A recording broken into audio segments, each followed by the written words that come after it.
નમસ્કાર, હું છું નેન્સી ને તમે મારી સાથે જોઈ રહ્યા છો અપડેટ કોંદર.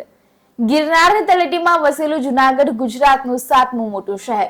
પ્રાચીન કવિ દયારામે આ શહેરનો ઉલ્લેખ પોતાના કાવ્ય રસિક વલ્લભમાં જીર્ણગઢ તરીકે કર્યો છે. જુનાગઢનો સામાન્ય અર્થ જૂનો ગઢ થાય છે. જુનાગઢ રજવાડાનો 9 નવેમ્બર 1947 ના રોજ ભારત સંઘમાં સમાવેશ થયેલો. જુનાગઢ શહેરનો પ્રાચીન ઇતિહાસ છે. મૌર્ય વંશના રાજા ચંદ્રગુપ્ત જુનાગઢના શરૂઆતના રાજાઓમાંના એક હતા.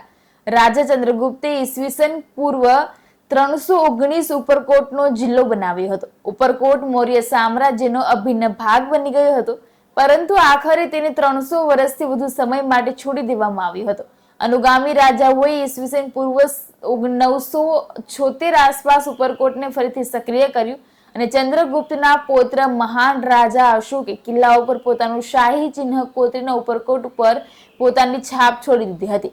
રાજા અશોકે જુનાગઢની આસપાસના ગિરનાર પર્વતમાળામાં મોટા પથ્થરો ઉપર 14 આજ્ઞાઓ લખી હતી અને 475 અને 768 વચ્ચે મૈત્રક વંશે જુનાગઢ અને આસપાસના પ્રદેશ ઉપર શાસન કર્યું. તો 1573 પછી જુનાગઢ મુગલ સામ્રાજ્યનો એક ભાગ બની ગયું. 1730માં નવાબ જુનાગઢના શાસક બન્યા. તેમના વંશજો 1948 સુધી શાસન કરતા રહ્યા. કૃષ્ણ ભક્ત નરસિંહ મહેતા જુનાગઢના વતની હતા અને મુચ કુંદ રાજાના હસ્તે કાલ યૌવનનો વધ કરવા માટે ભગવાન શ્રી કૃષ્ણ અહીં આવ્યા હતા. અશોકનો શિલાલેખ પણ અહીં આવેલો છે. શ્રીમદ વલ્ભાચાર્ય સ્વામિનારાયણ અહીં પધારેલા હતા. રામાનંદ સ્વામી જેવા સંતો, રાણક દેવી જેવા સતી અને રા નવઘણ જેવા શૂરવીરો જુનાગઢના હતા.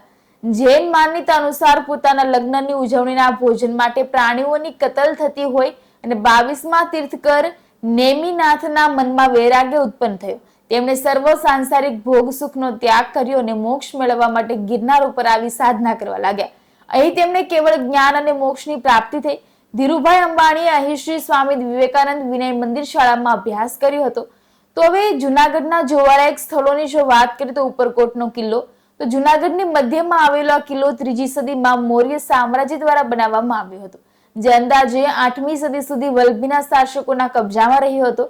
ત્યારબાદ આ કિલ્લાનો જીર્ણોદ્ધાર ચુડાસમા રાજાઓ દ્વારા થયો અને જે અનુક્રમે ચુડાસમા, સોલંકી અને મુઘલ રાજાઓના કબજામાં હતો.